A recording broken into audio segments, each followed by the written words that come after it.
Let us bow down our heads, let us pray. Heavenly Father, thank you for this wonderful day you've given us. Thank you for this time, the opportunity to worship you, to glorify your name, to lift you up in the highest.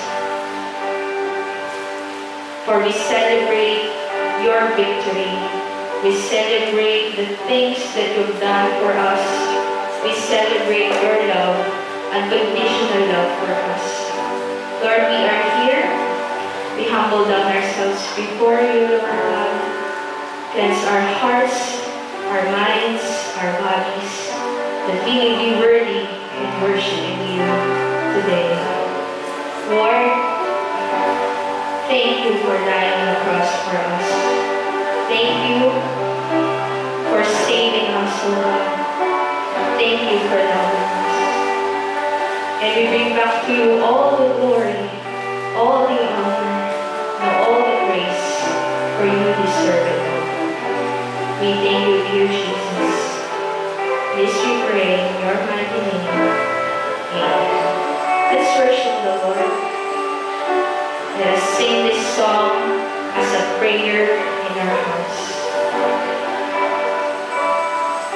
Above all powers, above all fears, above all nature and all created things, above all wisdom and all the ways of man.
Sino na number one? Gusto mo pang palabahan ka na sa ano, meron?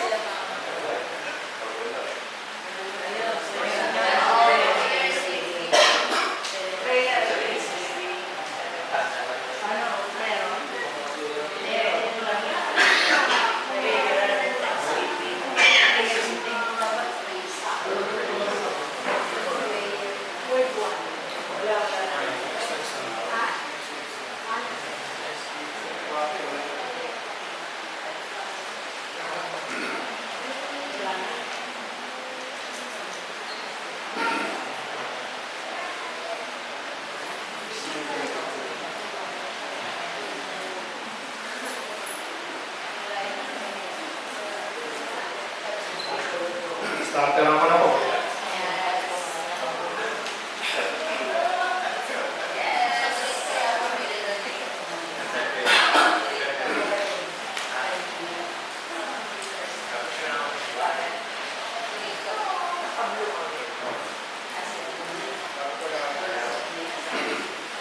Bago po lahat, magdasal po muna tayo. Lord, maraming salamat po sa araw po na ito. Thank you po Lord sa pag-iingat niyo po sa aming lahat sa pagpunta po dito sa kabila po ng mainit po na panahon. Thank you po Lord sa araw po na ito, pag-commemorate po namin ang Good Friday. Mula po na nagawa ni Lord ang pag-ibig niyo para po sa amin. Cover us Lord, ang mga mag-represent po today. May lahat po namin, ma-deliver po namin in this hour of your heart. Muli po Lord, lahat po magayan po po naman po namin sa inyo. Sa kasanasan sa ngalan ni Jesus. Start na? Sa Sunday school eh. No? So first time po ito mag 7 classrooms. At iba pala eh. Iba pala sa Sunday school, may kayo pang impression. So, di ba ngayon yung first time ko? So alam niyo naman dati, yung buhay natin kapag Holy Week. Yung Good Friday ko, ito yung ano ko eh, ito yung resurrection day ko eh, Friday. Kasi nagbubuhat ako ng krus ng Martes. So yung krus ko, so wala dito, hanggang doon sa dulo. Doon siya alam eh, 6 by 2. 6 by 2 yung gamit na kahoy. Hindi pa siya natapos, yung isang buo, nilagyan pa ulit ng kalahati, kaya ganun po siya kahaba, dulo sa dulo.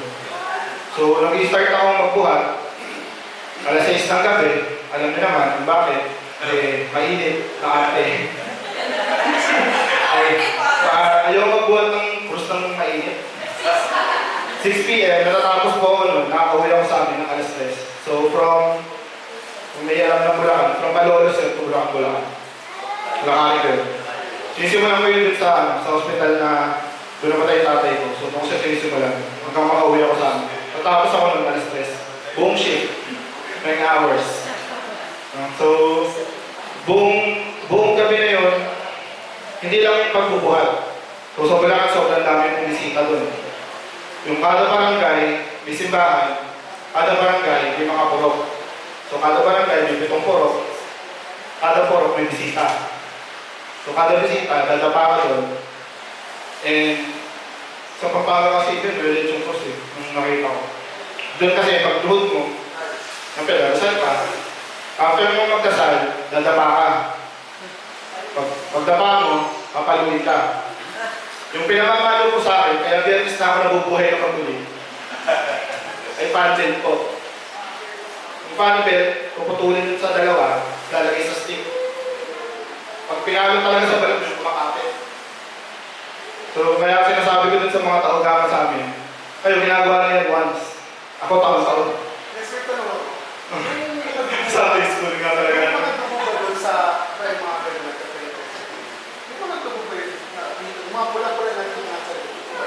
Dugo yun. Dati ang ginagawa namin, may binibili kami na parang kahoy. Tapos may bubog yun. May nakaganon-ganon na bubog. Tapos mas madali yun. Kasi yun, pag pinalo mo ng isa, dugo agad yun. So dalawang palo yun. Ang mahirap yung blade, yung talaga yung ganun talaga. Kasi pag binlade yun, maraming, mas mabilis. Tapos yung sugat, papasok pa sa sugat. So, hindi naman ako nakapunta nung, dapat magpipilitensya na ako. Gano'n na ako ng 2018. Kasi nakalima na po akong taon na nabubuhat ng cruise. So, yung pang 6th year, graduate ka na daw. So, hindi ka na pwede magbuhat ng cruise. Yung next mo na is, magpipilitensya ka na. Eh, nakilala ko si Miss. Say bye na bit. Kasi yun. Nakilala ko si Miss, nakilala ko si Lloyd. Pero nagbago na yung pananaw natin sa wedding. Amen. So, okay, yung i-discuss natin is 7 last words. No? Last words. Bilang tao, gusto natin yung mga huling mga salita natin may saysay. No? Alam mo, mamamatay ka na, magnak ka pa. Okay, mas okay na yung mga last words natin is yung magre-resonate. Not just na, nakuha ko yung resonate. Magre-resonate dun sa mga tao, iiwanan mo. Sa mga tao, na mahalaga sa'yo, nakapalibot sa'yo bago ka mawala sa mundo ko. So ito, yung mga last words ni Jesus Christ, no, hihimay-himayin natin. 7 po ito. So mga hanggang yung oras ko. 10 minutes. 7 minutes ka na lang. May 7 minutes sa ito pa na kwento. 7 minutes na lang tuloy. No? So bago natin discuss, basahin muna natin from Luke 23 verses 33 to 34. Yung screenshot ko na lang yung ID. So when they came to the place called the Skull, they crucified him there, along with the criminals, one on his right, the other on his left. Jesus said, Father, forgive them, for they do not know what they are doing. Ang kasunod, and they divided up his clothes by casting lots. Ihimay-himayan natin, yung Father, forgive them, for they do not know what they are doing. Ang first word po ay Father. No? This reminds us of the kind of relationship Jesus had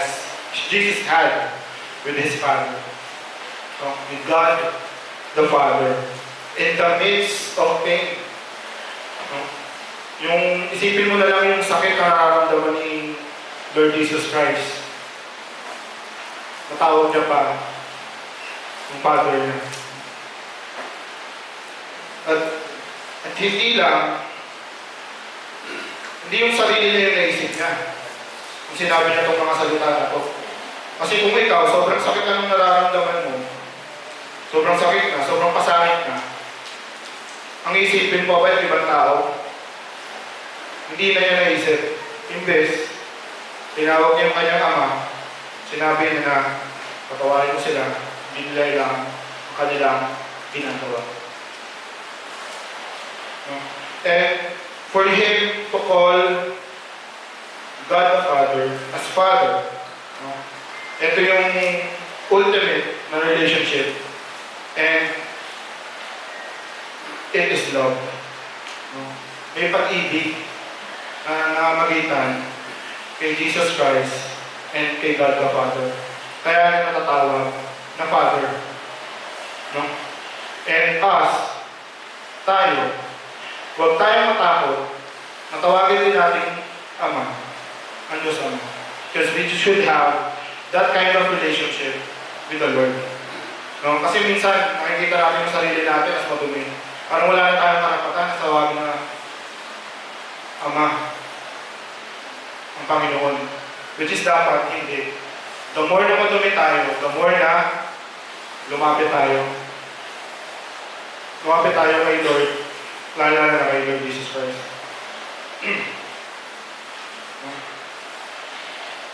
And yung next is, forgive them. Tagalog, patawarin mo sila. Sinasambit ko ni Jesus, nung hiniga siya sa krus, patawarin mo sila. Pinako siya sa krus, patawarin mo sila. Nung inangat, I want you to imagine this. Nung inangat yung krus, galing sa pagkakahiga, bigla mong mararamdaman yung body weight mo, mapupunta kung saan pinako. Ang nabanggit ni Jesus Christ, patawarin mo sila. Sobrang sakit, ang nararamdaman niya, naisip niya pa yung ibang tao. Naisip niya pa yung mga tao na lumagawa sa kanya ng hindi maganda. Kasi pwede naman niya sabihin na, Father, ubusin mo sila lahat. Kung sapaling pala sila, marami pwede mo pinagkagawa ko. Pero dahil may mission siya, and He wants us to be forgiven. Sa ating mga kasalanan, ang nabanggit niya pa rin is forgive them. And alam niya kasi na nagpo-fulfill siya na prophecy. If we go and read our Bible to Isaiah 53:12, it was written again 700 years before Christ. Therefore, I will give him a portion among the great, and he will divide the spoils with the strong, because he poured out his life unto death, and was numbered with the transgressors. The transgressors, mga masasama. For he bore the sin of many, and made intercession for the transgressors. Siya po yung namagitan dun sa mga masasamang tao, and God the Father, na may kakayahan, na lupitin lahat. Kasi masama naman din kayo. Pero ang ginawa ni Jesus Christ, ay namagitan siya. Paano siya namagitan? They do not know what they are doing. Hindi nila alam. Namagitan siya, parang siya yung naging abogado natin. Siya yung nagtanggol sa atin doon sa kalupitan na pwede mangyari sa atin dahil sa ating mga kasalanan. Kasi pinagpay niya pa yung mga criminals, mga tao na pinako siya. And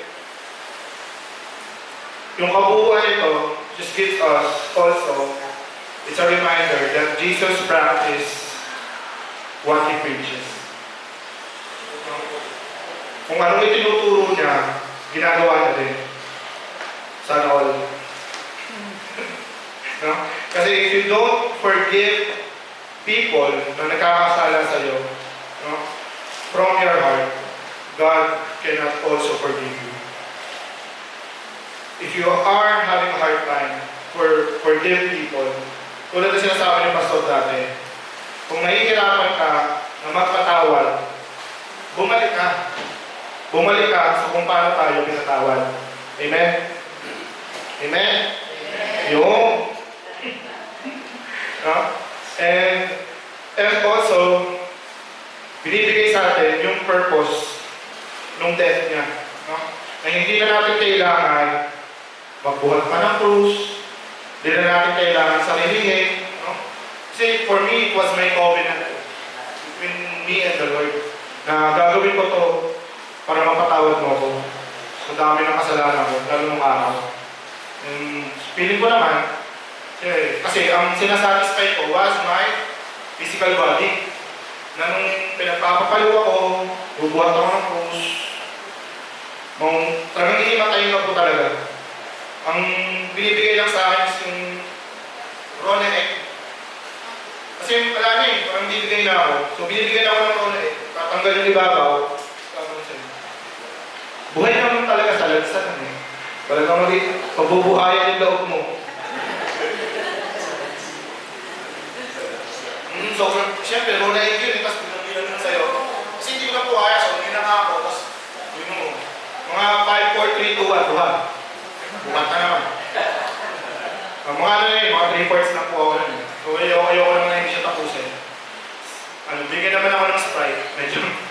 Medyo nawala naman po yung lansa ng itlog.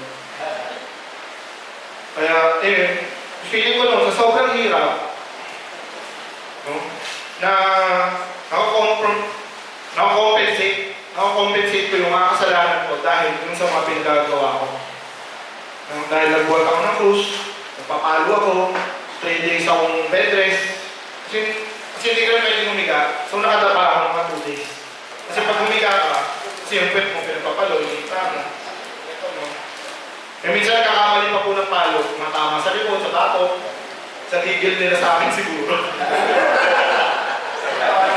Ganti lang ako po talaga yun, ano yung mga tropa ko. Tawag pa po nila dun, Hudyo. Pero hindi ko mag-gets. Bakit Hudyo yung tawag nito sa mga sumasama sa Mamanata? Yung Hudyo ang tawag. Sabi ko, mali. Ano ba yan? Mga pinagagawa niya.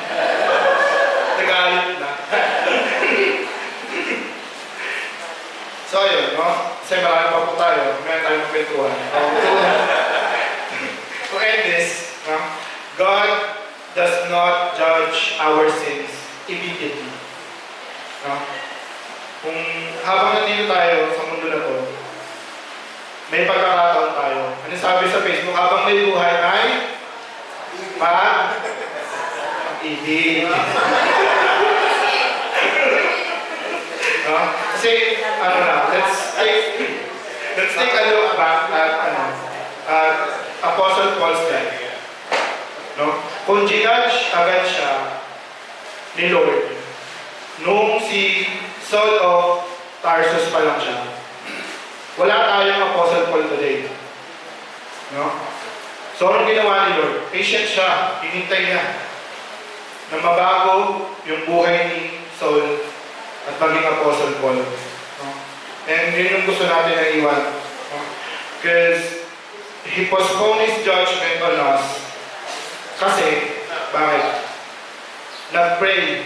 Kinausap siya ng anak niya. Anong sinabi ng anak niya? Father, forgive them, for they do not know what they're doing. Yun ako. Maraming salamat. Let's pray mo. Lord, maraming salamat po sa message po na ibinigay niyo. Thank you rin po, Lord, sa pagkakataon po ng makapag-share ng counting wisdom sa congregation. Yung experience po natin.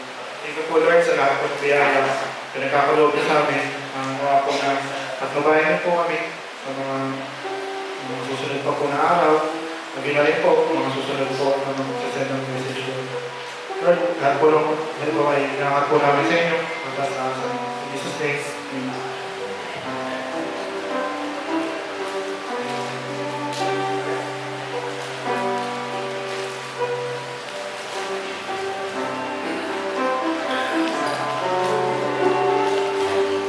Let's sing our response.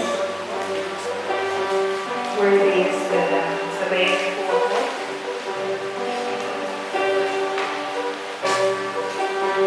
Thank you for that.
Good afternoon po, church.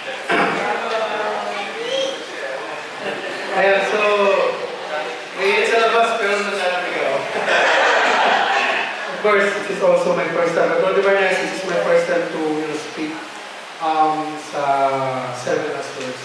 And para sa akin, it's a blessing, kasi of course, katulad din naman, since nung nakilala ko ang aking wife, si April, of course, nakilala ko si Jesus. And that's the feeling na na-reward ka. So, yun talaga yung pinaka-bless din sa lahat. So, salamat. And I would like to take this opportunity to thank God, of course, first of all, for the blessing na tagap natin for Baby Dahlia. And for the fast delivery at safe and delivery ng bata. So, salamat din. Of course, sa church na patuloy na namin sa safe na delivery ko ng baby natin. Maraming salamat. Ayan. Ayan, doktor ko lang yung kwento ni Magnus. So, si Magnus during kasi parang the same rin yung situation. Tawag ito. So, kung si Magnus, siya nagpe-penitensya, so, nagpumakot na siya ng post, and siya nakasya. Okay man, di naman ako ganun ka-wild. But of course, nagpe-penitensya din. So, what I did was, yung tinatawag nating alay lakad. So, doon doon, pinakasentro ng bayan namin. Bale, nilalakad namin yun. And then, palibot sa buong sentro. Tapos, hanggang sa makabalik na ulit sa church, sa simbahan. So, yun ang ginagawa ko tuwing tuwing Semana Santa. Ngayon, na-realize ko, yung pasakit na ginagawa natin sa mga katawan natin, yung pagbubuhat ng krus, yung paglalakad, yung pagpapahirap, yung pagpapasakit, actually, hindi na pala natin kailangan gawin ito. Bakit? Because God already did it for us. Ginawa na yun para sa atin, para mabayaran na yung mga kasalanan, para hindi na natin gawin yun. So, na-realize ko, tama pala. Hindi na dapat talaga natin siya. Pagkus, sa mga panahon ito, dapat mag-reflect tayo na pamilin ng kapatawaran. And tagapin sa puso natin si Jesus Christ, and that will suffice. That is enough. Para tayo makapunta sa kanyang kaya. So, for today, ngayon, yung ating word is, today you will be with me in paradise. Ngayon, aralin po natin yung second last word na yan. Ni Jesus na matatagpuan sa Luke 23, verse 43. Truly, I tell you, today, you will be with me in paradise. Okay? Tagalog, sinasabi ko sa iyo, ngayon din, makakasama kita sa karayhan ng Diyos. Okay? So, of course, lahat tayo dito, gusto natin makapunta sa karayhan ng Diyos.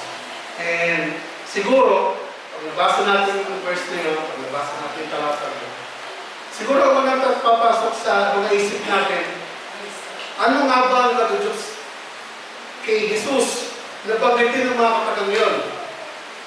Ano nga ba nagtulak sa Kanya na sabihin ng mga salitang yun? At kanino nga ba niya sinabi yung mga katagang yun? Ayun. Kasi po, kung may isipin natin, for the past,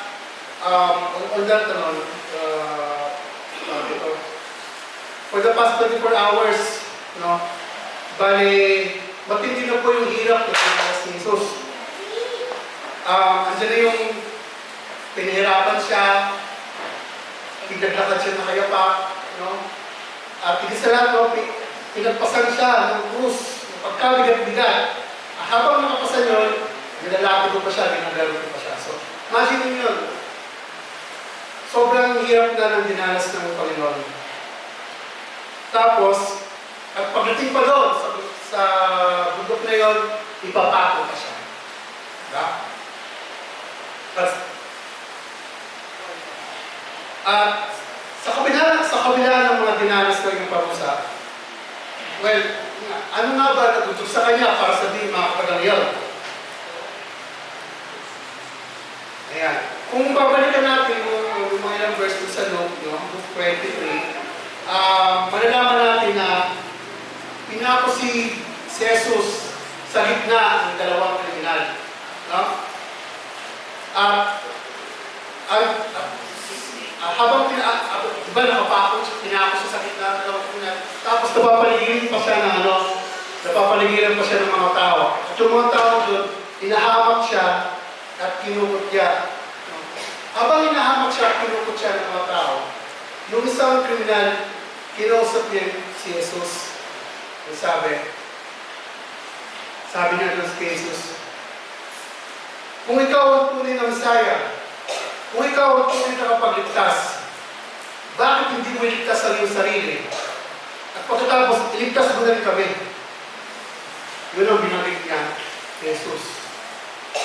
Ngayon, yung isang kriminal naman, sinagot niya yung isang pang kriminal, nagsabi, hindi ka ba natatakot sa Diyos? Kung tayo, mga kriminal, nararapat sa parusa nito, no? Kasi sa mga nagawa natin hindi maganda. Pero ang tao ito, wala siyang ginawang masama. No? Wala siyang ginawang hindi mabuti. At hindi siya karapat-dapat dito. Yun ang sinabi nung pangalawang kriminal. So, tapos, yung pangalawang kriminal, tumingin siya kay Jesus at kinausap niya ito ulit. Kinausap niya ito at sinabi, Lord, remember me when you come into your kingdom. Sabi niya, Panginoon, alalahanin niyo ako kapag pumasok na kayo sa iyong kaharian. No? So isang maganda busila at taos pusong hiling mula sa isang kriminal kay Jesus. No? So balik, kriminal ka, alam mo masamang tao ka, alam mo. Pero pumiling ka kay Jesus na ikaw ay alalahanin niya at may sama sa kanyang haran pag siya pupunta na. So dahil doon nabanggit ni Jesus na, today, you will be with me in paradise. So, you see, both of these criminals, they requested salvation from God. Pareha sila, no? Yung isa nga lang, pabalang, no? Yung may pagkukot siya. So, yung isa naman, dagdag, humigit talaga siya na tinanggap na siya sa puso niya. And, ayun. Ayun, pero yung pangalawang kriminal, hindi niya hiniling na iligtas siya sa kaparusahan. Dahil alam niya na karapat dapat siya doon. Bagkus, humiling siya ng kaluwalhatian kasama si Jesus sa kanyang kaharian. No? He had faith. He repented. He accepted Jesus in his heart. That is why Jesus told him, truly, I tell you today, you will be with me in paradise. So ayun. Pero ano nga mag-ibig sabihin ito sa buhay natin, no? Ano nga ba ang mga aral na pwede natin matutunan sa mga salitang iyon? Well, una po, tayo po bilang isang tao, we make our own choices. And tandaan po natin, no? Si Jesus ay pinako sa krus sa gitna ng dalawang kriminal. At yung dalawang kriminal na yun ay parehas na access sa kanya. No? Parehas pwede siyang kausapin. Naulit ko, yung isa, ang choice niya, humingi siya ng salvation, but may kasamang pangungutya. On the other hand, yung isa naman, nagmingi ng tawad, nag-repent, and then tinanggap siya sa puso niya. Yun. So, yun yung dalawang choice na pwede natin gawin, no? Ayan. Now, ulit ko. But the other criminal depended and put his faith in Jesus. So, yun, mga kapatid, we have the same opportunity. We as Christian, we have the same choice. Pinanganak tayo sa mundong ito ng makasalanan. And we are in need of Jesus. Yun yung una. Pangalawa, kailangan maintindihan natin na ang komunidad ngayon, wala naman siyang nagawa para i-earn na yung salvation from God. Tandaan po natin sa panahon yun, no?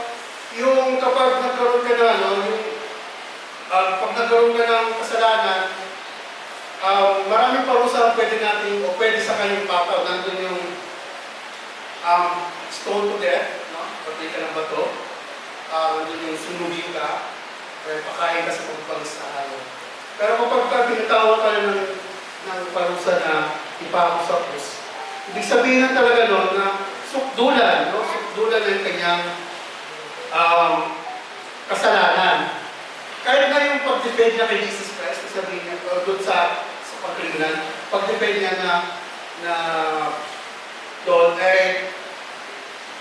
hindi pa rin sapat para mailigtas ang sarili niya. Of course, indeed, he was in need of a Savior. And it was though his faith confessed to his mouth that Jesus bestowed His grace upon him. And that grace, and it was that grace that saved him. So, yung grace na yun, ang talagang nagligtas sa kanya. Yung pag-repent niya, no? Yung yung mga kanyang kasalanan, yun talaga ang nagligtas sa kanya. Kaya mga kapatid, this passage shows us that God really cares for us. He saw that we cannot do it on our own. Nakita niya na yung kriminal na yun, hindi na kaya yung sarili niya. So, anong ginawa ng Panginoon? Bumaba siya sa lupa at namatay siya para sa atin. Namatay siya para pagbayaran ang mga kasalanan natin. Bakit? Para hindi na natin gawin pa ito. And we have that choice to accept that gift by confessing to our mouth na siya ang Panginoon at tanggapin natin siya sa ating mga puso. And if you make this kind of choice, truly, we will be with Jesus in paradise. So, amen. Amen po. So, ayan, manalangin po tayo. Lord, maraming po salamat po. Maraming po salamat sa pagkakataon binigay niyo po sa amin, sa atin para makapag-speak sa harapan ito ng simbahan. At maraming po salamat sa aral na tutuloy namin ngayon. And hinihingi po namin po sa kanyang susunod.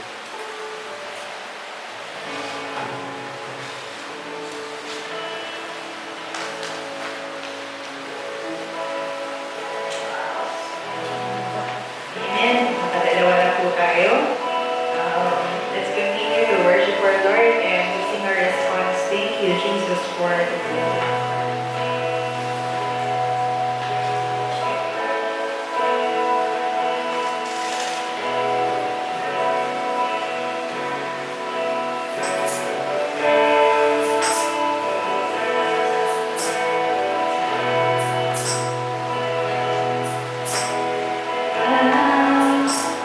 I remember who I was.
Thank you, Ate Eunice. Eunice. Eunice talagang tawag ko sa kanya. She's nice. Amen. Ang gagaling na natin gawin ng preacher, no? Talagang nakaka-bless. Panginoon. Lord God, marami na tayong preachers. So, ayan. Ulit sa Diyos, isang magandang mainit. Mainit na ako. Habang pupunta kami dito, sobrang init. So, sabi ko ni Eduardo, init. Pero, mas mainit yung panahon na si Jesus, piuklak din, di ba? Biro nyo, karga-karga na yung mabigat ng cross habang pinapalo siya, habang umaakyat sa mga papunta sa bundok, pinapalo ko siya, mainit po panahon. So, wala pong kapitin yung ating mga nararanasan ulit ko yun. Compare sa mga pangyayari niya. Kaya, papuri sa Diyos, dahil po tayo upang muli alalahanin ang mga pangyayari nung nakaraan na tayo ay pinadama ang pag-ibig ng Diyos sa atin sa pamamagitan ng kamatayan ng kanyang buktong na anak na si Jesu Cristo. Bago po ako mag-start, nais ko pong aniyakan kayo na dalawin natin.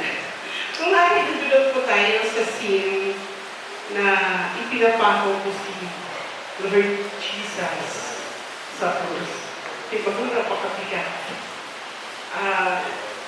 Napakabigat po ng siguro bilang isang ina. Kasi yun po yung sa akin, woman.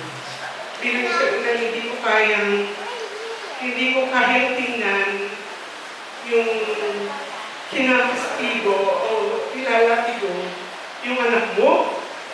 Sino po ang makakatiis na bilang nanay? Gusto mo ibigay yung, siguro, di ko alam bakit, naano po ako, bakit si Mary o Manuel, bakit excited siya nung nilalatigo yung anak niya? Of course, biological son si Jesus dahil dumamit sa process ng pagdadalang tao, 9 months na pinala niya si Jesus sa kanyang pinapupunan. So, talagang 100% son niya talaga si Jesus. So, na born by the Spirit, siguro si God the Father, yung Ama ni Jesus. So, hindi ko mawari kung gano'ng sakit, how painful na nararamdaman ni Mary sa panahon na yun. Sabi ko nga, kung nanonood siguro ako, baka pinalo ko rin yung pumapalo sa anak ko. Kung nanonood siguro ako, baka pinukul ko rin ng bato, no? Yung nagpapako sa anak ko. Kasi buhay, bilang isang ina, ayaw natin na nakikita yung mga anak natin na nasasaktan. Ibali na tayo ang mamatay. Handa natin ibigay yung buhay natin para sa anak natin. Di ba? Mga nanay, ramdam ninyo yun. Kahit nga lang inaaway yung anak natin. Naranasan ko po yun noon, si Jong. Maliit pa po si Jong. Ganyan po siya ng kaibigan niya. Jong! Ganyan. Aba, isinubod ko po. Nagsumbong po ako sa lola na yung anak mo, sabi ko, binubuli yung anak ko. So, mahirap tanggapin, pero di ko lang po alam kung bakit nakayanan ni Mary na sisi ng lahat. Bakit hindi siya nagsalita? Ay, hindi ko maisip talaga bakit hindi niya sinaway. No? Marahil alam na natin na from the beginning na kinonceived si Jesus Christ sa sinipunan niya, ay marami na siyang, sabi nga, tinago sa kanyang puso. No? Sa lahat ng mga pangyayari, tinago ni Mary si Jesus, yung dinalaw siya ng mga pantas, yung pumunta yung mga shepherds sa, di ba? So, lahat ng yun naka-record sa puso niya. Kasi, tinandaan niya according to the scripture. So, lahat ng mga pangyayari. So, ano siguro niya? Alam niya, for sure, na ang batang iyan, kaya hindi po siya siguro, sa walang kibo. Sa walang kibo na lang siya dahil alam niya na, lalo na yung sinabi ni Simeon, na magdadanas ka ng sword, sabi nga, na parang tatarak sa ikip mo. So, yun na nga po ang mga pangyayari. Okay po, so, sa ating pong pagpapatuloy, bilang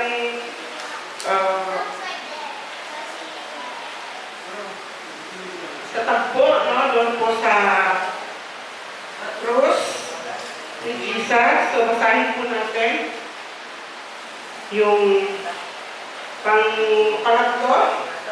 Woman, behold thy son, and son, behold thy mother. So, mag-old school po ako. Maganda po yung binigay ni Ate Lola ng Mapilaya, kaya parang matagal po para sa akin.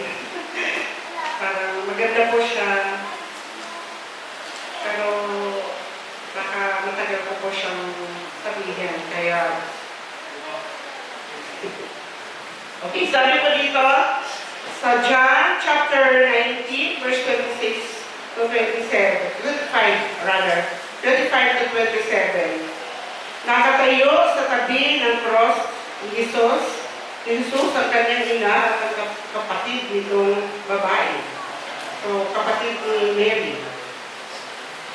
Si Maria, na asawa ni Cleopas, at si Maria Magdalena. Nang nakita ni Jesus ang kanyang ina, at ang ina mahal niyang alagad, na nasa tabi nito, sinabi niya, "Ina, narito ang iyong anak." At sinabi niya sa alagad, "Narito ang iyong ina."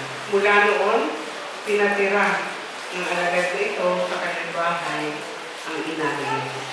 Madalangin mga kaya, dahil ng Diyos, muli Panginoon, kami ninarito upang kariwain ang mga pangyayari, Lord God, na naganap 2,000 years ago, Lord God, sa bundok ng bundok ng Panginoon.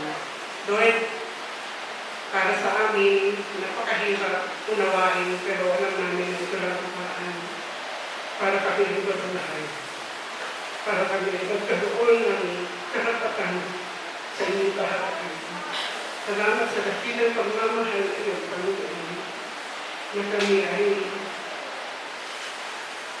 binalikan mo, na kami ay hindi niyo matiis na mapahaba sa walang hanggang kapahamakan. Salamat po dakilang Diyos, ikaw nawa ang mabigyan ng purihan sa bawat isa sa amin na narito ngayon. Salamat sa dakilang ginawa para sa amin. Jesus name. Okay, so yun nga po, no, Tagalog po ito. So, bilang talibukas, okay, matapos mabigkas ng Panginoong Hesus ang pangalawang pangungusap ng mga tao, ang mga tao ay tumahimik. Yan po yung dalawa kanina na nauna mga sinabi ng Jesus. Tumahimik na may pagtataka. Hinara niya ang kanyang paningin at sa layuan ay nakita niyang nakatayo malapit sa krus ang kanyang ina, si Maria, asawa ni Cleopas, si Maria Magdalena at ang kapatid niya sa laman. So, nandun para sa tagpo. Pero sa ibang version, hindi natin niya makita. Tangi ang dahilan na ito kung bakit sila nandoon, ang mga sundalo ay nakapaligid sa krus dahil ito ang tungkulin nila. Sila ay nautusang pumatay at magbantay. Ang mga Hudyo at Hingkil ay dumating dahil sa kanilang galit at pagnanasang matiyak na ang Panginoong Hesus ay patay na. Ngunit ang apat na babae ito at si Apostol Juan ay nandoon dahil sa pag-ibig. Iniibig nila ang Panginoong Jesus at hindi nila matiis na hindi siya makapiling, lalong-lalong nasa huling sandali ng kanyang panlupang buhay. So, kaya naroon po yung mga apostol na yun, o yung apostol na yun, at saka yung mga kababaihan, no? Dahil, sabi doon, mahal nila si Jesus. Kung tayo po ay nandoon din po sa pagpo na yun, no? Hindi pa natin alam kung ano yung ating kalagayan. Saan kaya tayo nakahanay? Sa hanay ng mga sundalo na nagsusugal, sa hanay ng mga pariseo at mga hintil na sumisigaw, ipako siya sa krus, o sa hanay ni Maria at ng kanyang apostol na minamahal. So, hindi rin natin alam kasi talagang kailangan mangyari yun. No? Yun nga po yung sinabi kanina yung unang sinabi ni Jesus na Father, forgive him, for they cannot know what they do. Hindi nila alam. So alam niyo po, yung pagpapatawad na yun, hindi lang po doon sa mga gumawa sa kanya noon. No? Hindi lang po yung nagpako, hindi lang po yung dumura, hindi lang po yung naglatigo sa kanya, hindi lang po yung mga tao na hinahamak tinupod ka siya, kung hindi mula pa po ng panahon ni Adan sa kanila. Kasi yun lang po talaga yung tanging makapagsabihan ni Ate Noma nung prayer meeting. Siya lang talaga ang pwedeng ipang-ano sa ating kasalanan. Siya lang talaga ang pwedeng umako. Wala nang iba. Kasi unang-una si Jesus Christ lang ang walang kasalanan. Hindi tayo pwedeng magtubos sa ating kapwa kasi makasalanan tayo. So si Jesus Christ, kaya siya sinupo dito para po tayo ay mapatawad. So yun po, yung 1 point, para sa lahat ng kasalanan ng unang panahon ni Adan hanggang sa panahon ni Christ at hanggang sa panahon ngayon. So kasama po tayo doon sa pagpapatawad na yun ng ating Panginoon. At makita po natin yung ano, no? Yung parang metaphor ba to o symbol, no? ng ano na Panginoon, statement na pangalawa, tsaka yung pangatlo. Kung titignan po natin, parang naka-ugnay talaga sila. Kasi, tingnan niyo po, yung pagpapatawad, kaya inano si Jesus dito para magpatawad sa ating mga kasalanan. And then after na patawarin tayo, pinangakuan tayo. Ayun nga yung inano ni Brother Ryan. Na today, you will be with me in paradise. O di ba? Yun yung eternal life na pangako ng Panginoon sa atin eh. Di ba? So, pumapasok po siya doon sa greatest commandment ng ating Panginoon. So, kasama po yun, yung kay Mayo. Na sabi niya doon sa greatest commandment. Love the Lord your God with all of your heart, with all of your soul, with all of your mind and strength, and love your neighbor as you love yourself. So pumapasok na doon yung pagmamahal kay Mary. Kaya in-include ni Jesus si Mary kay John, to love your neighbor as you love yourself. Nakita niyo po yung tatlong na unang salita ni Jesus. Nakapanood po doon yung plano, yung dakilang plano ng ating Diyos Ama. Kaya kung ating lang po talagang pagbubulay-bulayan, yung mga pangyayari, konektado from Genesis to Revelation, nandoon si Jesus Christ. Hindi talaga siya mawawala. Kasi grabe yung pagmamahal nito sa atin, mga kapatid. Sobra. Hindi natin maarok kung gaano tayo mamahal ng Panginoon. Hindi na tayo mapahal. Kaligayahan niya na kahit yung anak niya magpusta. Kahit nahihirapan para naman sa kaligtasan sa lahat, sa mundo. For God so loved the world that He gave His one and only Son. For those who ever believe in Him shall not perish, but have an everlasting life. So doon po, nakakalugod yung tatlong sinabi ni Jesus na dakilang plano para sa atin. Okay? So, ano po ba ang sinabi ni Jesus, ina, narito ang iyong anak, anak, narito ang iyong ina. Sabi po dito, ito daw po ay pangungusap ng pag-aaruga. Okay? So, love thy neighbor. Okay. Actually, si John, pinsan po siya ni Jesus. No? So, kapatid ni Mary, si Salome. Si Salome, tapos, anyway, may mga story about them, no? Pero mahaba na. Mamaya, i-share ko po kung may oras pa. Okay, ito daw po ay pangungusap ng pag-aaruga. So siguro, basahin ko na lang. Marahil sa pagkakataon nito ay patay na si Jose, na asawa ni Maria. Sinukoy ng banal na kasulatan na ang mga kapatid ng Panginoong Yesus sa laman o tunay na anak ni Maria, sa natural na pagsama nilang mag-asawa ay mga hindi mananampalataya. So, alam po natin, nag-iisa lang si Jesus na anak, pero meron pa po siyang 6 na mga anak. Okay, yun po ang ililihim sa atin ng ating dating ginaaniban. Okay? So, meron po siyang mga kapatid. Okay? Ayan. Tapos, hindi siya daw mananampalataya. Tiyak na hindi puspos ang pag-aaruga sa kanya ng kanyang mga anak. So, inaalala ni Jesus si Mary, kaya ipinakubayan niya kay John. Ito ay hindi lihit sa Panginoong Yesus, sa kabila ng sariling pangailangan niya at sa kabila ng hapdi ng kanyang katawan, ang pangailangan pa rin ng iba ang kanyang ama. Marahil ay nasa galing kataw ng Panginoong Yesus ang pag-aalaga sa kanyang ina sa laman. Iginalang ni Maria ang damdamin at gawain ng kanyang anak. Sa kasalan sa kanya ay sinabi niya, ano ba ang sabihin ni Jesus? Sa iyo ay gawin ninyo. Sa ganitong pagbubulay-bulay ay pinabili ng Panginoong Jesus ang physical na pangangailangan ng kanyang ina.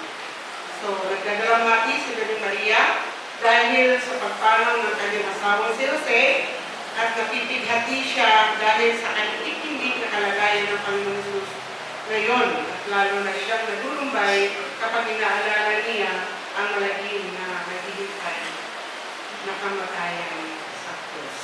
So, ganun po, tigib ng lungkot at pighati yung nararamdaman ni Mary that time. Okay.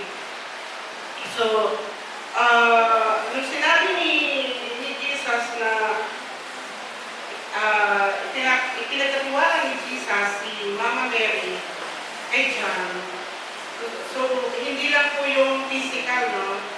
Of course, yung spiritual din. Kasi siguro, for 3 years na ministry ni Jesus dito sa lupa, siguro kasama na po talaga din yung kanyang mama. Okay?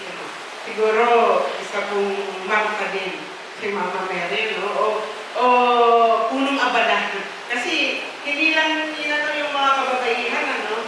Hindi lang ni-record, pero alam naman natin, kahit sa church, mga kababaihan talaga yung maligalig din, no?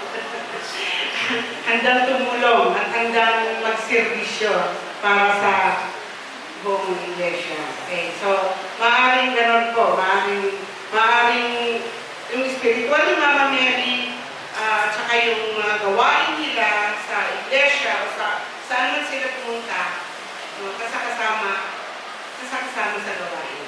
So, parang ngayon, parang walang magkakaiba din. Yung anong mga ginagawa natin, saan man tayo pumunta sa church, diba? Sama-sama tayo. So, ganun po pala yun. Okay? Okay. Tapos, pangalawa po, ito ay pangungusap ng pagtitiwala. Okay. Sa mga sinabi nito ng Panginoong Hesus ay makita natin na ang laki ng pagtitiwala kay Apostol Juan. Ang kanyang ina ang pinakatangi at pinakamalaki dito sa lupa. Of course. Ito ay pinagkatiwala niya kay Apostol Juan. Sabi kanina, nandun din yung kapatid ni Jesus Salaman. Nandun din yung kapatid ni Mary. Bakit hindi doon sa kamag-anak na pinagkatiwala, no? Bakit doon kay John? Okay. So, yun nga po, because of siguro yun. Kasi nga, hindi naman talaga yung mga kapatid ni Jesus. Tapos, siguro, may kanya-kanya na rin pamilya. Siguro yun. So, hindi rin po natin alam. So, mahalaga po doon ay sinasabi nga na hindi pa mga kapataya. So, mapapabayaan yung spiritual. O yung, kasi nandun talaga yung joy sa paglilingkod, di ba?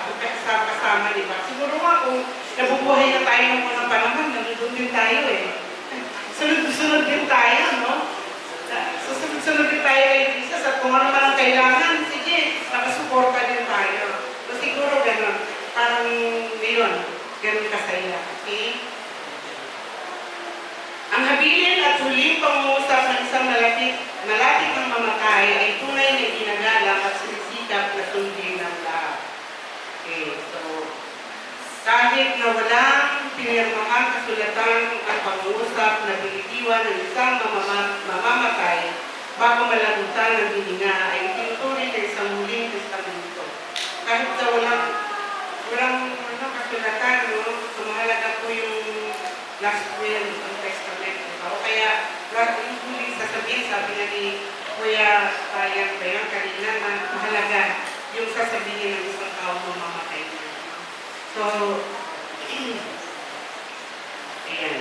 Sa makatuwid, anumang paghahabilin sa bingit ng kamatayan ay napakahalaga.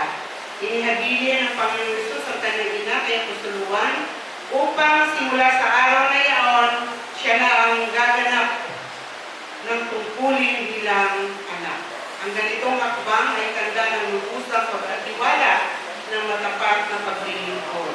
Kung paano si Apostol Juan ay pinagkatiwalaan ng Panginoon Jesus patungkol sa kanyang ina, Salaman, si Birheng Maria, tayo din sa ganong paraan ay pinagkatiwalaan din ng Diyos sa kanyang gawain dito sa ito. O yan, tayo din naman. Hindi lang kay Mama Mary, hindi lang kay John. Tayo din, no? Lahat ng gawain dito sa church, saan tayo pupunta, dapat makita sa atin yung paglilingkod. Dapat makita, sabi nga magliwanag, mag-ilaw tayo sa karamihan. Kasi, niligtas na tayo niligim na tayo ni Jesus yung kanyang dugo na nabukos sa krus, yun ay pinambayad sa ating mga kasalanan. So, napakalaking kagalakan at napakalaking kasiyahan ngayon na tayo ay makakapiling sa Panginoon. Pag dumating yung araw, yung guys, na buhay natin dito sa mundo. Okay, so, tayo din, pinagkatiwalaan. So, siguro po, kung sa ibang relihiyon ay napakahalaga ng papel ni Maria. Mahalaga din naman maging sa atin sa Panginoon Israel. Pero, hindi tinuturo ng Biblia na dasalan natin si Mama Mary. Kasi wala naman po kahit ano pang basahin natin ng Bible, wala po doon. Diba? So, makarinig si Kuya Maris dito at para sa Kuya Ryan. Okay? Ang ginawang paghabilin ng Panginoong Jesus kay Birheng Maria sa kandili ni Apostol Juan ay hindi lamang pagpapahayag ng maibigin at dakilang puso ng Diyos. Kung hindi ito din naman ay pagmumulat ng mata ng ating pananampalataya. Okay, so ito na lang po bilang panghuli. Sasabihin ko na lang po ito. Okay? Para sa Panginoong Yesus, si Birheng Maria ay dapat na mahalin at arugain, ngunit hindi dapat sambahin. Okay? Si Birheng Maria ay hindi birheng dalanginan, kundi isang birheng dumalangin. So, nanalangin din po siya. At natutuwa po siya, di ba? Yung tagpo niya nila ni Elizabeth. No? Sabi niya, ako'y pinagpala sa sapagkat nasa akin sila pupunan ng aking tagapagligtas. So si Mama Mary po ay nananalangin, hindi po siya napagdalanan. Si Birhen Maria ay hindi ina ng laging saklolo, kundi ina ng sinaklolohan. Sabi po yan sa John 19:26-27, yung natin kanina. Nagkatiwala ni Jesus, si Mama Mary, kay John. So, yun na yung ano ng Jesus, yung pagsaklolo niya kay Mama Mary. Si Birhen Maria ay hindi isang lehitimong banal or not immaculate conceived, kundi isang babaeng pinaging banal. So, hindi siya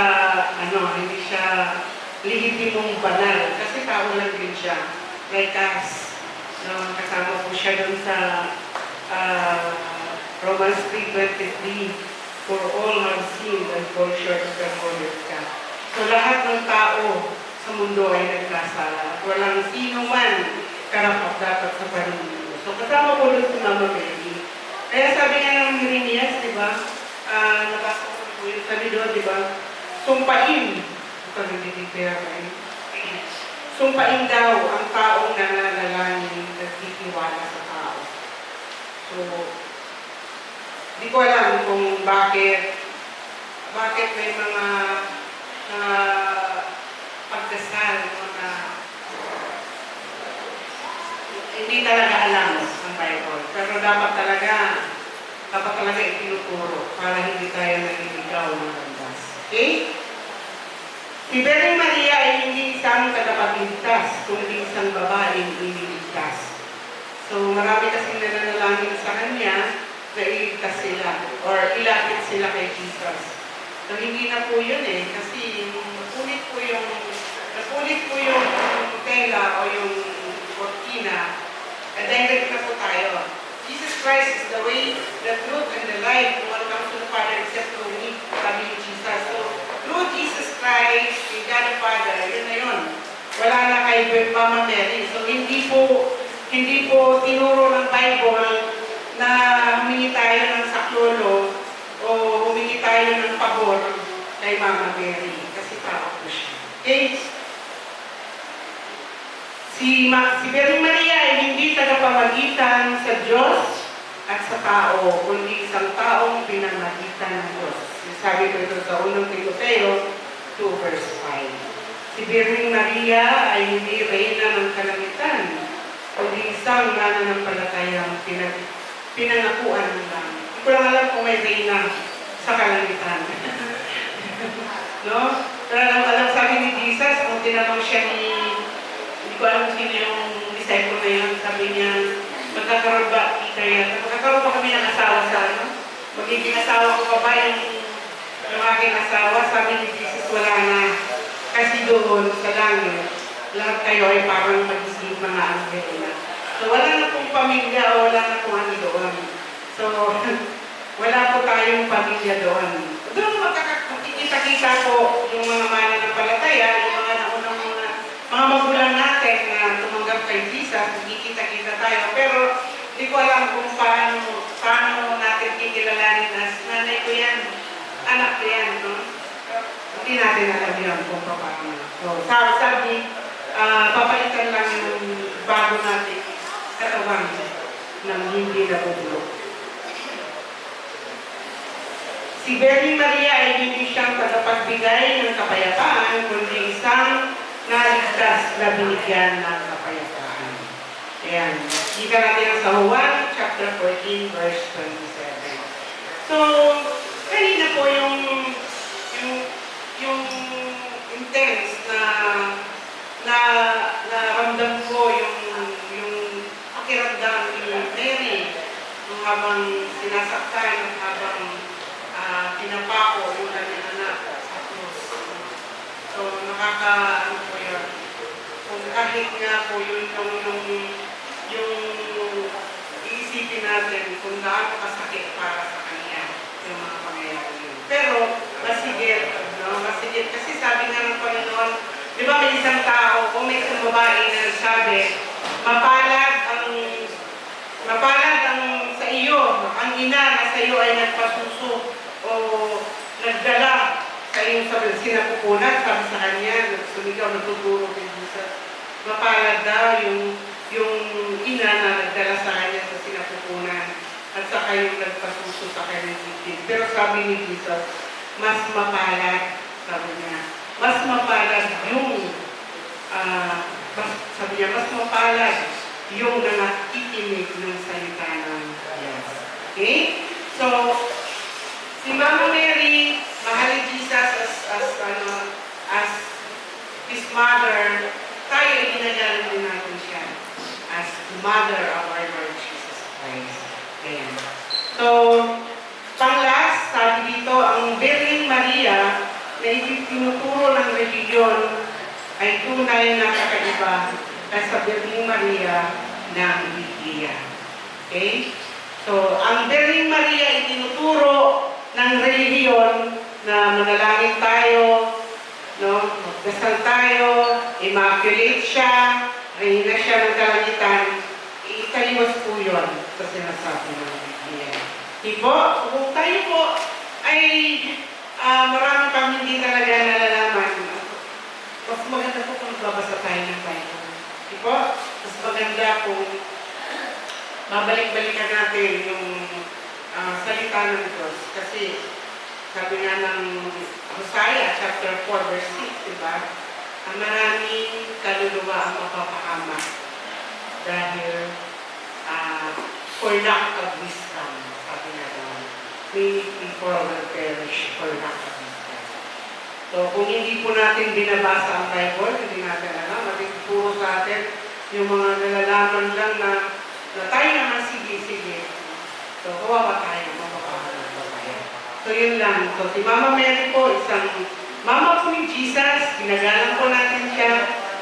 Siya po ay kapuri-puri, siya po ay mabuting tao.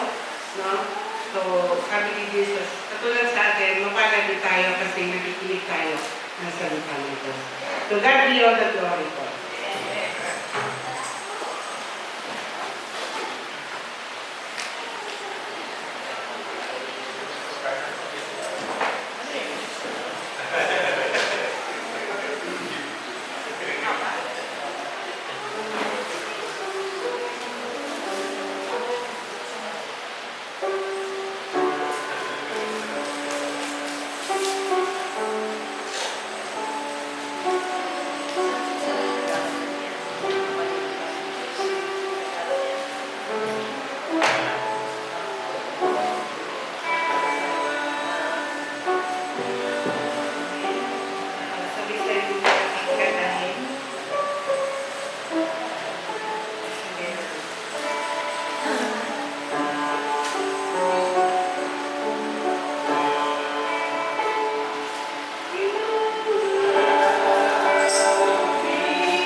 Good morning. Good afternoon.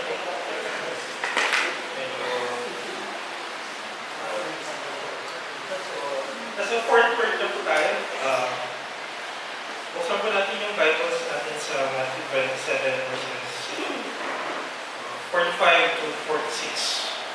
Simulan ko po this one, verse 45. Now, from the 6th hour, there was darkness over the land, until the 9th hour, verse 46. And about the 9th hour, Jesus cried out in a loud voice, saying, Eli, Eli, lami sabachthani, that is, my God, why have you forsaken me? Tayo po yung nalaman na kami. Yes, Lord, Father God, patuloy po rin po yung malapit sa inyo, Lord. Please, Lord, give us the wisdom to understand your word for today, Lord God. That you will ask for your understanding for this. Same prayer. Amen. So, eto pong last words ni Jesus. Ito pong fourth last word ni Jesus is a word na ginamit rin sa Psalms 22. Kung mabasahin po natin. Psalms 22 verses 1 to 2 siya. Nandun po sa Psalms 22 verses 1. My God, why have you forsaken me? Why are you so far away from saving me from the words of my groaning? My God, I cry by day, but you do not answer, and by night I find you no rest. Actually, pag babasahin natin siya, parang nakakapagtaka. Sinabi din sa Bible, sinabi ni David, si David din kasi yung nagsulat sa Psalms. At the same time, sinulat yun ni David also wrote na kahit sa siya magpunta, hindi niya kayang layuan yung pagmamahal ng Panginoon. Pero kaya niya sabihin, oh my God, why have you forsaken me? But it doesn't pertain to David himself, it pertains to Christ and what Christ was going to experience on the cross.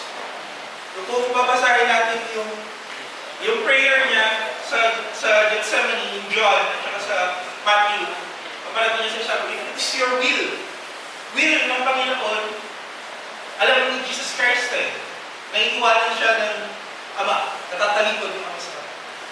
And yung first na pag nababasa ko to, the first thing that always comes to my mind is separation. Ano yung sabihin na separation? Hiwalay.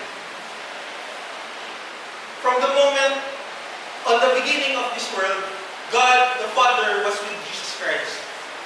And they were never, hindi sila nag-separate. From the beginning of the word, from the beginning, God, nandun yung salita ng Panginoon. Nandun si Jesus Christ. And from the creation itself, nandun si Jesus Christ. But at this moment, at this very moment, si Jesus Christ, sinabi niya, my God, why have you forsaken me? He was separated from something that he was not supposed to be separated. It's a very powerful thing to imagine. Hindi pwedeng maghiwalay ang Ama at saka ang Anak. Pero at that moment, naghiwalay sila. Bakit? Kasi si Jesus Christ on the cross, He carried all of our sins. Dalawang beses po nangyari sa Bible na nagkaroon ng total darkness. The first one was in the time of Egypt. Bakit? Ano nangyari sa time of Egypt? Just sa mga plagues. Natin last Sunday, di ba? Darkness was one of the plagues. Bakit nagkaroon ng plagues? Kasi may judgment. The light of God, hindi niya tinalikuran, pero iniwanan niya. Kaya may darkness. And the second time was in the time